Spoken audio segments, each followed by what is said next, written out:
Welcome back to Lisa's Study Guides. I am here with Ashley. Hi everyone. We did a video previously talking about your experience as a tutor at LSG. Just in case people don't know you or haven't watched the other video, do you mind just introducing yourself a little bit? So I'm Ashley. I've been working with Lisa's company now for 4 years. This year's my 5th year. I'm doing a Masters of Teaching at university at the moment, so planning on doing English teaching. Yeah, Ashley's been one of my longest standing tutors almost. You started with us when we were still super young. Yeah, so it's been a while now. Yeah, I know, it's so exciting. And I knew you when you were just, fresh graduate from school. Yeah. You did extremely well. Thank you. And I guess I've been able to see you sort of go through your university experience all the way through to your masters, which is cool. Tell us a little bit about what was your university choice when you graduated? So initially I was extremely unsure of what I wanted to do. I had an idea of potentially doing law or potentially doing something to do with psychology.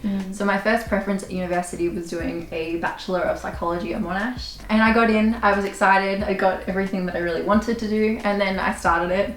And I hated it.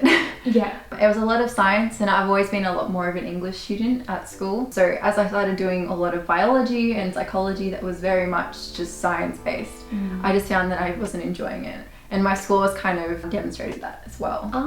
So I didn't know what to do after that, because I think there's always an expectation if you do well at school. There's a few industries that you go into, and my parents are very strict with what I was supposed to do. So I brought up the idea of potentially doing teaching. My mum was saying law. So I got into law, but then I said no. So I actually did a Bachelor of Arts instead. How did your parents react to that? My mum was slightly disappointed. She was really hoping that I would do that. It's a very safe industry, like money-wise. But I just knew that I'm not the kind of argumentative person. If anything, I avoid arguments. So going into an industry that I have to do that for a living would just, I wouldn't like it. So I started doing arts. I did a lot of philosophy at uni, a lot of literature. But then I decided to major in journalism just because I thought it was the most practical English related field out there, and I really enjoyed the actual degree itself. I found it was so practical and also put me out of my comfort zone quite a lot, but I just found that it was not something that I think I could do as a career just because of the uncertainty of where you can go with that.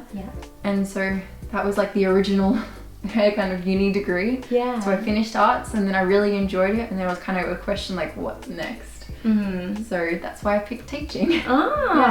So I guess like scaling back, you mentioned that, you'd been, I guess, always like more of an English student and did well in English. So then what sort of moved you into psychology? Like where's the connection? So I did psychology when I was at school. I did it for my year 11 3-4 subject, and I really liked it. I had a really great teacher, and I feel like I just really enjoyed the subject. I've always been quite interested in the idea of like how minds work and how things go about, especially in terms of like criminology. And so I thought that might be a good way to go about it. I looked up the degree as well, and it looked like the perfect degree in my head in theory, but I didn't realize how much science you'd actually have to do to get there. And because it was also the first year of this degree being established, there wasn't a lot of certainty of where you can go from there. So I straight away knew that I wasn't going to enjoy it as soon as I started. So unfortunately you can't start mid-year on your degree, so I just kind of went through the motions. And how long did you do psychology for? So for 1 full year at uni. 1 full year? And how long after you started uni did you know? Well, one of my core units was biology, and that was something that I did about 5 hours a week for uni of. And I straight away hated that subject, and then I saw the rest of the year, like it was a 4-year degree, an honours degree, and it was 3 more years of extra like intense biology. So it wasn't just like basics, it was like specialized biology. And I was already not getting the concepts first year, so I knew that if I kept going I would have kept dreading it. And in order to get into my honours I had to get a 70 average, and I was struggling with biology at that point. So I was like, I'm not going to even finish this degree. So I just knew that I wasn't. So it was probably within like the first month that I realised I just didn't like it. And then my mum was pretty devastated, but go from there. I guess that's just what happens. Exactly. You just don't know until you start things sometimes. Like you said, like you can see it on paper and it might look good on paper, but then when you actually go to experience it, it might be completely different. Exactly, So had you done biology previously? No, so at high school I did chemistry, and that was as much science as I'd done. And chemistry I found quite difficult, but I thought biology was slightly easier of a science. Yeah. But if anything, I found it more difficult because there was no maths, and I've always been okay at maths, but there was no maths in biology. So yeah, starting from nothing, everyone else had done 3-4 biology, and I was like, I don't know what I'm doing. Yeah, right. Yeah. How was that actually? Like, you did great in VCE, and then so going into a course where suddenly, I guess, the concepts are quite foreign, maybe you're not doing as well as it, like, that standard that you're used to. What was that like for you? It was difficult. I think uni as a whole, their marking system is quite something difficult to accept if you're a high achiever student. Going from something like where you're expecting to get like 90 average and then you go to 70 is norm. But when you go to also biology, and I was getting, I think at the end I got like 50 something in biology, and I think at that point I just accepted that I was never going to be good at it. It was a little bit challenging at first, but I think it's also a good thing to recognize that just because you might have been good at school doesn't mean you're going to be good in the world, the bigger world. There's always people that are better at you in certain areas, so it's just a good lesson to learn as well. Yeah, absolutely. And like, there's something very different about school and uni, isn't there? Definitely. Like how you study for school or year 12 and uni is, exactly. Like, what was the difference for you? I found like at school you get spoon-fed a lot. So a lot of resources get given to you directly, a lot of essays get given to you. Teachers help you through every little element, and if you also have a tutor, it helps because they lead you through the way as well. At university, you have nothing. You have lectures, and lectures are just talking to a big room full of students. Yeah. And then you have tutorials that the tutor most likely doesn't know your name. It goes to like a lot of independent learning, and if you're not comfortable with that, it's a lot to learn initially, especially at concepts where you need help. There's not a lot of help that you can get given. So I think that was a big change going from high school to university, but I think it also allows you to be more, I guess, able to explore different industries a lot better because you're not limited with what you can focus on assignments as well. Yeah, no, that's a good one.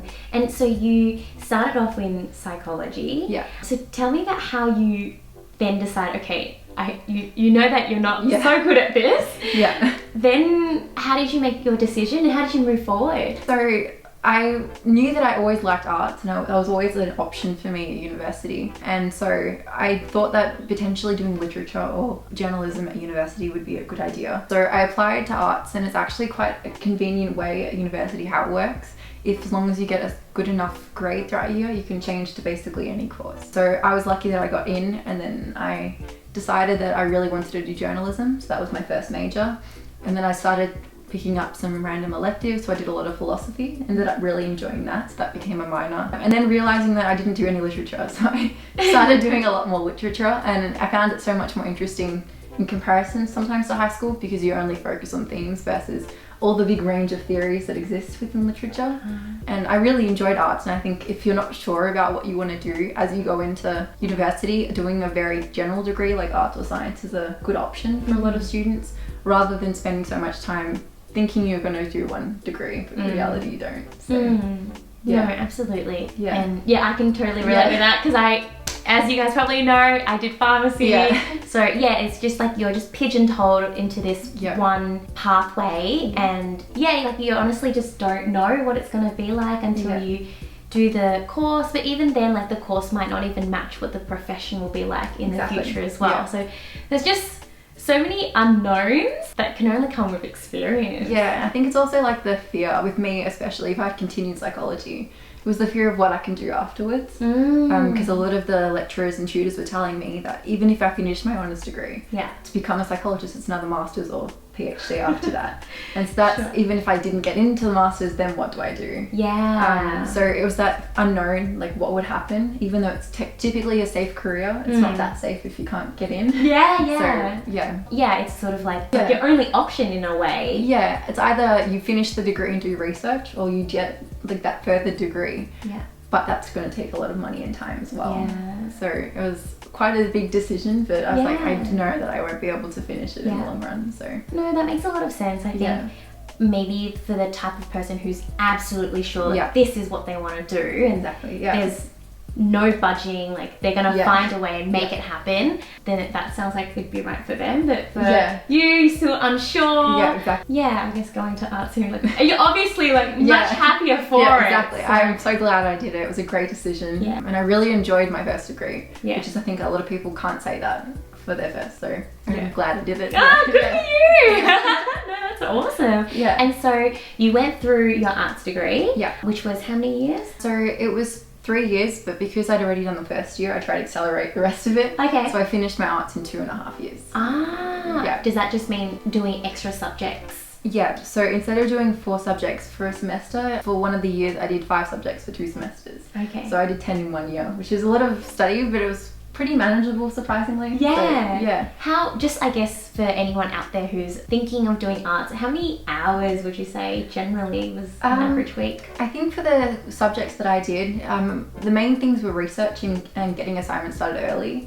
So probably a week I'd probably spend about 8 to 10 hours maybe. That's also including time that I spent at uni and everything like that. Wow! So lectures I sometimes skipped quite a lot. Yeah. But I think as long as you're really comfortable with the topics and you get started on assignments quite early, you can kind of get them done quite easily. Yeah. The main thing with art is just knowing what you're doing. Yeah. And if you know that, then yeah. And also find something you find really interesting. If you find it interesting, you're more likely to spend time on it, even if you don't want to. Yeah. Okay, awesome. And then, so once you finish your arts degree, Yeah. tell us about why you chose teaching. Yeah, so even before I finished this year my arts degree. I knew that at the beginning of the year I just needed to know something that I wanted to do. And because I've done tutoring now for quite a while, I've always liked tutoring. I found it quite something that I feel like I'm okay at, and I get a lot of happiness from making other people do well and seeing that they, like, even if they don't do necessarily the perfect, they're improving, which is something good. And I know a lot of students say how teachers at school aren't necessarily doing what they would want them to do, and a lot of people struggle with that. And I just thought that I've always loved English. I always liked doing tutoring. It just seems like the perfect next step to do teaching. Yeah. And so I looked at different courses, and I had a friend that worked in the department at Monash, and I got a lot of help from him deciding what I wanted to do from there. And then I just decided to applied to Melbourne, got in luckily. Yeah. And then and I'm really excited to start soon. Oh, congrats! Yeah. And I guess that sort of ties back with what we were saying before about experiences, because if you hadn't had this tutoring experience, do you think you'd be on the same trajectory? I don't think so. I never even considered tutoring until you messaged me that first time, and then I've enjoyed it ever since. So I don't think if I didn't have that experience, I probably wouldn't have even thought of it as an option. Yeah. But I'm so glad I did, because I think it's something that I'm really happy to be doing, and I can only imagine doing it as a career. I just know that I won't be dreading going to work each day like a lot of people do. Yeah. So I'm really glad I had the opportunity to do tutoring so that I could let me to be able to do that someday. That's awesome. Yeah. I'm so glad. And I feel like that was actually the same for me. There's no way I'd be doing Lisa's study guides and all the tutoring if I hadn't done tutoring myself as well, which was completely different from my university degree. So lesson here today is do tutoring. Do tutoring. Not a plug. It is a plug. It's really interesting hearing about your pathway and how that transitioned to something that was so different from what you originally expected. So I hope that, for any of you out there, if you are applying for your university preference, or if maybe you're in uni and you're kind of unsure about your path, then I think Ashley's a really great example of, what your pathway could look like. And I guess the unknown is not necessarily something bad. No, it can lead you to good things in the end. Yeah. So, Do you have any advice actually for anyone who's out there making a decision about their uni? I think just don't worry too much about the end result necessarily. High school, I know it can seem like a lot of pressure to do really well and get into your course straight away. Yeah. But there's so many opportunities once you've finished high school, and even as you start uni, that you don't even realize are out there. So keep your options open, and I think if you're unsure, the best thing to do is not to cram yourself into one hole, but explore different options, whether that's internships or a very general degree, so that you do find something you actually love to do. Yeah. Thank you so much for coming back onto the channel. I'm sure that students have learnt a lot from your experience, and if you guys have any questions, then don't hesitate to leave them down in the comments section below. We'll make sure we get back to you guys, and if you guys want Ashley more often on channel, then let us know. Thank you so much, Ashley. That's all right. And we'll see you guys next time. Bye.